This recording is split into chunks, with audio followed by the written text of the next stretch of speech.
안녕하세요. 저는 결혼 6년차 37살 여성입니다. 저는 결혼 6년이 다 되도록 아이가 없습니다. 저나 남편이나 신체적으로는 아무 문제 없습니다. 그런데 우리 부부는 관계를 거의 하지 않습니다. 다른 집은 남편들이 밤에 잠을 못 자게 할 정도라는데 제 남편은 그렇지 않습니다. 신혼 초 1년 정도는 부부관계가 그럭저럭 있었습니다. 그런데 우리 부부관계는 갈수록 뜸해졌고 유한신 부동산 결혼 3년 정도부터는 마치 갱년기라도 맞이한 부부처럼 그냥 삽니다. 서로에 대한 설렘이나 대나 기쁨 같은 것 없이 정말 말 그대로 그냥 한 집의 룸메이트처럼 살았습니다. 같은 침대에 누워 잠을 자도 남편은 제 몸 하나 건드리지 않고 그냥 자고 남편이 왔을 때 샤워를 하고 나와도 옷을 야하게 입어도 제가 투명인간도 아닌데 쳐다도 안 보고 지나갑니다. 저는 남편한테 사랑받고 싶고 남편하고 장난도 치면서 살고 싶은데 그런 분위기와는 완전히 다르게 흘러가니 자꾸 다른 남편들하고 비교하게 되더라고요. 제 친구 남편은 아내 한번 안아보려고 온 정성을 다한다고 하대요. 둘이 맞벌이를 하고 있으니 남편이 옆에 오면 제 친구는 피곤하다면서 남편을 은근히 발로 밀어버리는데 그러면 그 남편은 끝까지 굴하지 않고 밤에 자기 아내 한번 안아보고 싶어서 퇴근하고 와서 빨리 밥도 차리고 설거지도 하고 청소기도 싹 밀어놓고 당신 피곤하다고 할까봐 내가 열심히 했어 하면서 다리까지 주물러 준답니다. 그러면 친구는 그날 밤 성은을 입게 해준다고요. 그렇게 남편이 성은을 입고 나면 또 남편은 아내한테 온갖 충성을 다한다고 하더군요. 그러면 제 친구는 은근히 받아주고 그렇게 두 사람의 관계는 끈끈해져 갔고 아이도 셋이나 낳았습니다. 정말 부러웠습니다. 그런데 그 부러운 마음이 시간이 지날수록 제 마음에 파고 들어가 비수가 되어 가슴에 꽂혔습니다. 그리고 제 마음은 썩어 들어갔지요. 처음에는 부부관계에 크게 관심을 안 보이는 남편을 보고 내 남편은 왜 저럴까? 혹시 여자가 취향이 아닌가? 혹시 양성애자인가? 별별 생각을 다 했습니다. 제가 듣기로는 잠자리에 관심 없는 남자는 없고 남자는 숟가락 들 힘만 있어도 잠자리를 하고 싶어 한다고 들었습니다. 그런데 제가 아는 제 남편은 그러지 않으나 처음에는 남편이 왜 그럴까? 로 시작했다가 시간이 지날수록 나는 왜 그럴까리로 생각이 바뀌어 갔습니다. 나는 왜 남편이 자고 싶어 하지 않을까? 내가 무슨 문제가 있는 걸까? 점점 남편 앞에서조차 자신 없어지고 제 자신이 작아지는 것 같았습니다.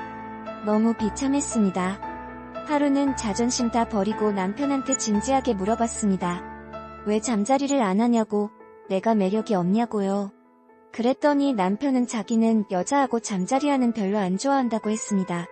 어릴 때부터 아버지가 여자들하고 바람피는 모습 보고 자라서 그것만으로도 충분히 지긋지긋하다고요. 자기가 여자하고 그 짓을 하고 있으면 자기가 괜히 짐승이 된 것처럼 느껴진다고 했습니다. 시아버지가 새 여자를 데리고 집에 올 때마다 자기 눈에 아버지가 짐승처럼 보였다고 하더군요. 새 여자를 데리고 올 때마다라니. 그게 무슨 말이냐? 시아버지가 여자를 여러 번 데려고 왔냐고 물었지요. 그랬더니 남편이 하는 말이 자기 친엄마 빼고 새 엄마가 지금까지 4번이나 바뀌었다고 하더군요. 저는 그 소리 듣고 기절하는 줄 알았습니다. 지금 시어머니가 남편의 친엄마가 아니라 새엄마인 줄은 알고 있었습니다. 하지만 네 번째 새엄마인 줄은 몰랐지요. 당연히 남편의 친엄마인 본처와 헤어지고 재혼한 걸로만 알고 있었지요. 그런데 제가 아는 시어머니 남편의 네 번째 새엄마라는 소리를 듣고 하는 소리가 새어나왔습니다. 그래서 제가 남편한테 물었지요. 그럼 시아버지가 재혼을 4번이나 한 거냐 했더니 그렇다고 하더군요. 남편의 친엄마와 헤어지고 처음에 만난 여자는 시아버지하고 같은 직물 공장에서 일하던 14살 어린 여자였는데 시아버지하고 바람이 나서 둘이 따로 살림을 차렸고 두 번째 새엄마는 술집에서 일하는 노개였는데 시아버지보다 5살이나 많은 그 여자가 시아버지를 있는 대로 구워 삶아서 공장에서 만난 그 여자를 쫓아버리고 자기가 자리를 꿰찼다고 하더군요. 그리고 세 번째 만난 여자는 아버지 동네에 같이 살던 과부였는데 평소 시아버지가 그 여자한테 침을 흘리고 다니던 차에 그 여자 남편이 죽는 바람에 술집 여자랑 헤어지고 이 여자랑 살림을 차렸다고 했습니다. 그리고 지금 제가 알고 있는 시어머니는 남편의 할머니, 즉 시아버지의 엄마를 간병하러 온 여자였는데 당시 같이 살던 여자는 남편의 할머니가 치매에 걸리게 되자 고생을 바가지로 할 것 같아 도망가 버렸고 그 후 시아버지는 어쩔 수 없이 간병인을 들이게 되었는데 그 여자를 시아버지가 어찌어찌 꼬드 시어머니를 간병하게 하고 같이 살림을 살게 되었다고 했습니다. 얘기를 듣는 동안 저는 정말 놀란 입을 다물 수가 없었습니다. 시아버지의 과거가 그렇게 화려한 줄 몰랐지요. 그런 얘기를 결혼 전에 들었다면 저 그 결혼 다시 생각해봤을 겁니다. 시아버지가 한 번 재혼한 것과 4번 재혼한 것은 완전히 다른 문제였으니까요. 저는 남편한테 결혼 전에 그 말을 왜 하지 않았냐 물어본 적 있냐고 하더군요. 그리고 그게 뭐 자랑이라고 여기저기 떠벌리고 다니냐고 했습니다. 저 정말 충격받았습니다. 아무리 지나간 일이고 말해서 좋을 게 없다고 해도 이건 말해야 하지 않았나 하는 생각이 들더라고요. 왠지 속아서 결혼했다는 생각이 떠나질 않았지만 지금에 와서 어쩌겠나 싶었지요. 새어머니 이야기는 정말 충격적이었지만 그 얘기를 듣고 나니 남편의 이상한 행동이 어느 정도 조금 이해가 되긴 했습니다. 어릴 때 부모가 관계하는 모습을 보면 그 충격이 오래 간다고 하던데 어쩌면 남편은 그 모습을 본 것일 수도 있겠다. 그래서 부부관계가 별로 좋지 않은 기억으로 자리 잡을 수도 있겠다 싶었습니다. 그런데 아니더라고요. 저는 남편을 너무나 정상적인 사람을 봤던 겁니다. 남편은 시아버지보다 더했으면 더했지 결코 덜하지 않은 사람이었고 시아버지의 인간 쓰레기 같은 가족력을 그대로 물려받았더군요. 워낙 철저하게 숨기고 본인은 여자와 관계하는 것을 너무나 싫어해서 한 데서 저는 그런 줄로만 알았지 온갖 쓰레기 짓을 다 하고 다니는 줄아 결혼 6년 동안 전혀 모르고 살았습니다. 시아버지가 바람 피우는 걸 하도 보아와서 그런지 남편은 그것을 숨기고 감추고 저를 눈속임하는 것이 몸에 밴 듯 익숙한 사람이었습니다. 저는 그것도 모르고 제 자신을 자책하고 그 사람을 가여이 여겼던 거죠. 하지만 꼬리가 길면 밟힌다고 결혼하고서부터 계속 이어진 더러운 짓이 언제까지고 감추어질 수는 없는 일이었지요.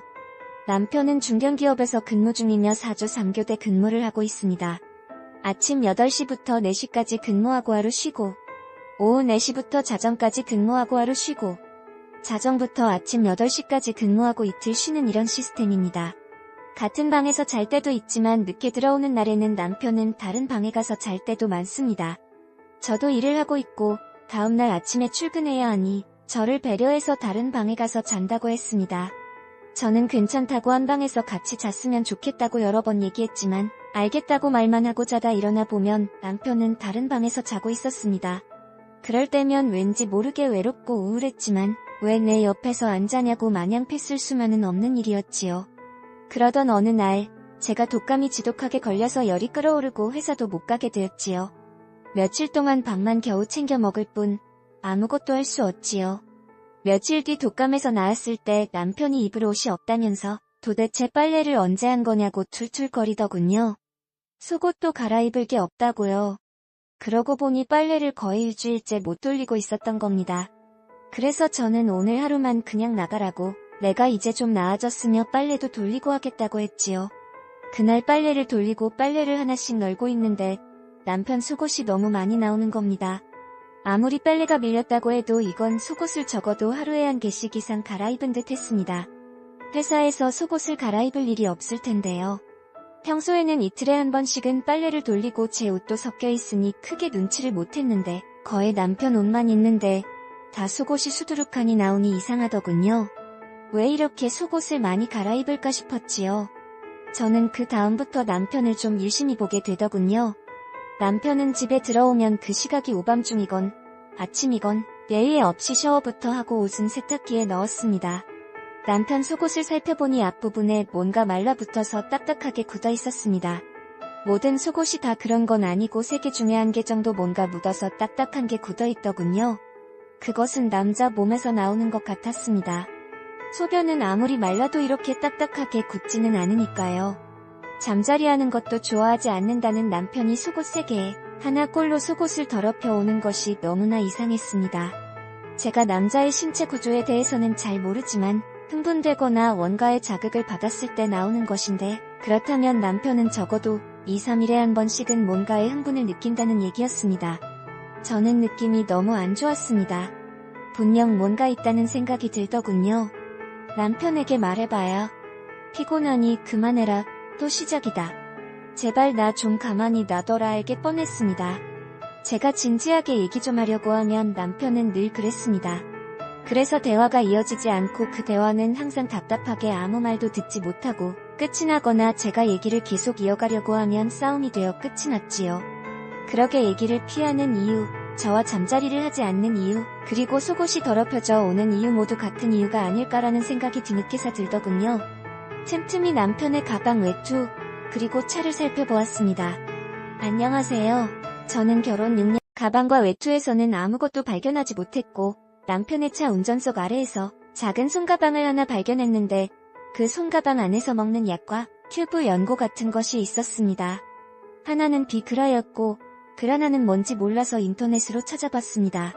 그것은 이름은 처음 들어보는 것이었는데 설명서를 읽어보니 한마디로 바르는 비그라더군요. 뒤통수를 3개 맞은 듯 정신이 혼미하고 온몸에 맥이 탁 풀렸습니다.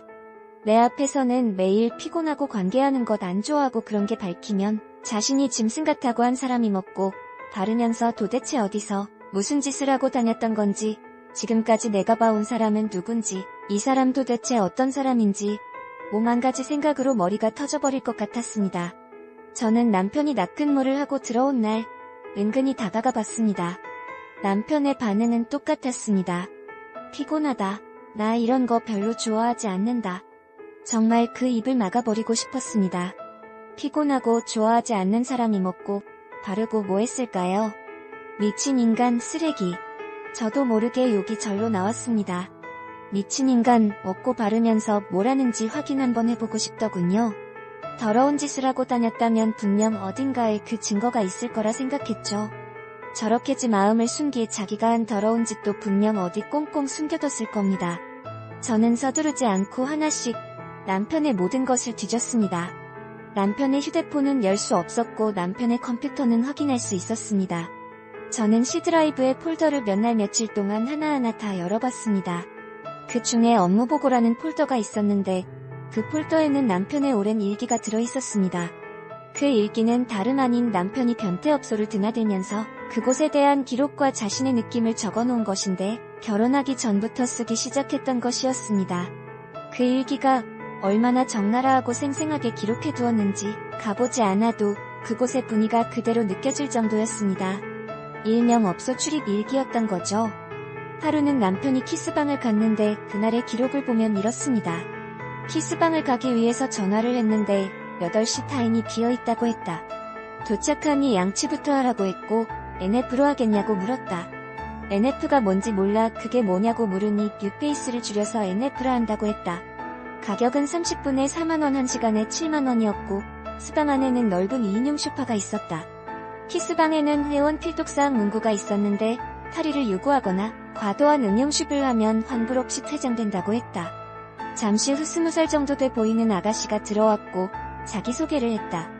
나도 내 소개를 했는데 나이 어린 여자와 나란히 소파에 앉으니 마치 처음 여자를 만났을 때처럼 가슴이 두근거렸다. 그녀가 타임워치를 눌렀고 작업은 시작되었는데 회원 필독사항에 있는 문구와는 달리 그녀는 나를 과하게 쉽했다. 그리고 그 안에서 관계는 하면 안 된다고 했지만 다 가능했다. 웃돈만 얹어주면 모든 게 가능했다. 그래서 나는 오늘도 열심히 일해서 열심히 돈을 썼다. 그리고는 그 뒤엔 그 안에서 펼쳐졌던 행동에 대한 자세한 묘사와 자신의 느낌을 일일이 적어놓았습니다. 남편이 그렇게 쓴 업소 출입 일기는 키스방뿐만이 아니었습니다. 쇼방, 유리방, 안마방, 허그방, 귀청소방, 심지어 인형방도 갔더군요. 한글 문서 한 페이지에 하루의 일기가 적혀 있었고 지금까지 쓴 업소 일기는 152페이지였습니다. 그날 아가씨와 사진 찍는 것이 가능했던 날에는 사진도 함께 첨부되어 있었습니다. 정말 엄청나더군요. 그간 남편이 왜 집에서 부부관계를 하지 않았는지, 왜 그렇게 집에만 들어오면 피곤했는지 모든 이유들을 알겠더군요. 남편은 결혼 전부터 계속 꾸준히 업소를 다녔습니다. 마치 세상의 모든 유흥업소를 탐방해보겠다는 생각인 듯 했습니다. 지금까지 이런 사람인 줄도 모르고 마음을 주고 정성을 들이고 혼자 상처받고 했던 시간들이 너무나 아깝고 억울해 미칠 지경이었습니다.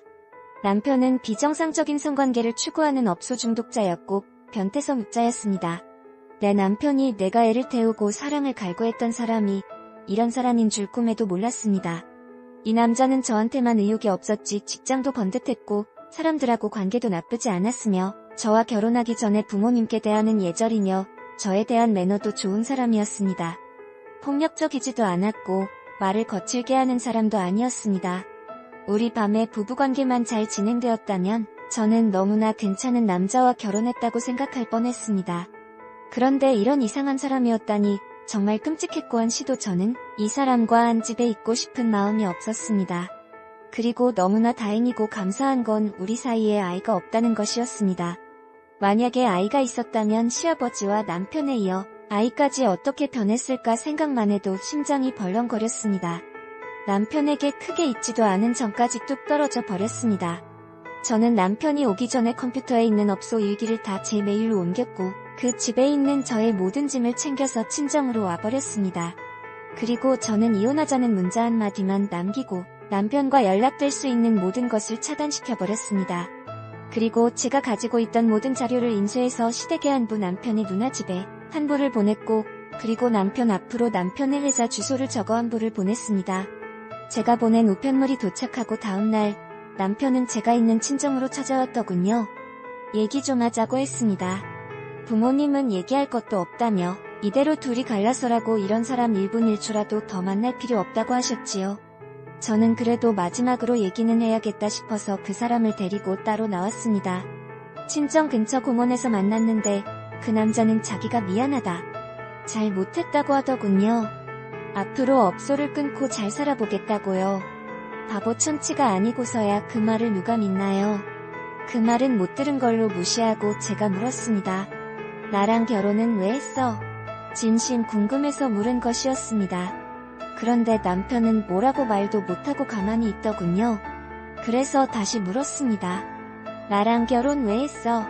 내가 보니 딱히 나를 좋아한 것 같지도 않고 어차피 성적인 해소도 밖에서 풀고 들어오고 결혼 같은 게 해봐야 옆에서 걸리적거리기만 할 텐데 나랑 못하러 결혼했냐고 물었더니 남편이 한다는 소리는 정말 저를 뒷목 잡게 했습니다. 결혼 안 하고 있으면 이상해 보일까봐 라고 하더군요. 정말 저 순간 딱 돌아서 이 인간 저 세상으로 보내고 싶었지만 차마 그렇게 하지는 못하며 저는 벗고 있던 운동화를 집어들었습니다. 나 지금 너랑 결혼해서 6년간 살면서 내가 부족했나? 내가 잘못했나? 내가 매력이 없어서 그러나 나는 왜 사랑받지 못할까 하루도 마음 편한 날 없었어. 잠자리를 하면 하는 대로 잠자리를 못하는 날은 못하는 대로 내가 초라하고 작아 보였어. 그런데 너는 지금까지 변태 업소를 다니면서 멀쩡한 나를 이상하게 만들고 있었어. 네가 쓴 변태 일기 보니까 150이 장이던데 일장당 싸대기 한데 152대만 맞아. 그러면 조용히 이혼해주고 위자료만 받고 끝낼 거고 아니면 이 자료들 네 주변에 하나씩 네가 늙어 죽을 때까지 퍼뜨려줄게. 그리고 혹시나 여기서 맞다가 주변에 신고 들어오거든. 네가 무조건 맞을 짓 했으니까 무조건 합의한다고 얘기해. 안 그러면 150대 처음부터 다시 시작이야. 안경 벗어 했더니 잠시 후 그 인간은 조용히 안경을 벗더군요. 저는 운동화 양쪽에 들고 왼쪽 오른쪽 번갈아가며 싸대기기도 날리고 뒤통수도 날리고 신발이 날아가는 대로 있는 대로 패졌습니다. 수십 대 때렸을 겁니다. 나중에는 코피가 흐르더군요. 마음 같아서는 반 죽여놓고 싶었지만 때리는 것도 때려본 놈이 때린다고 수십 대 휘두르고 나니 팔에 힘이 빠지고 손이 후들거려서 더 이상 때릴 수도 없었습니다. 그렇게 내가 있는 힘을 다해 때리고 이 변태 새끼야. 그리고 앞을 내 앞에 얼씬도 하지 말고 다른 정상적인 여자들한테도 얼씬하지 마. 다른 여자 인생 망치지 말고 너는 평생 업소나 전전하면서 살아. 그게 너한테는 딱 어울려. 하고 저는 집을 돌아왔습니다. 가는 제 팔을 붙잡기 위해 운동화 벗어서 서너 대 더 패줬습니다. 어딜 잡냐고. 꺼지요. 라고요. 몇 대 더 맞고 나서야 정신이 들었는지 더 이상 붙들지는 않더군요. 세상에 별 사이코 같은 남자 많고도 많지만 이런 남자를 남편으로 만나게 될 줄은 평생 생각지도 못했지만 이 정도로 끝난 걸 다행으로 생각합니다. 아직 제 나이 30대이고 다른 좋은 남자 만날 기회도 많을 테니 언젠가 저에게 딱 어울리는 성실한 남자 만나길 바라며 좋은 인연 기다려보겠습니다. 가방과 외투에서는 아무것도 발견하지 못했습니다.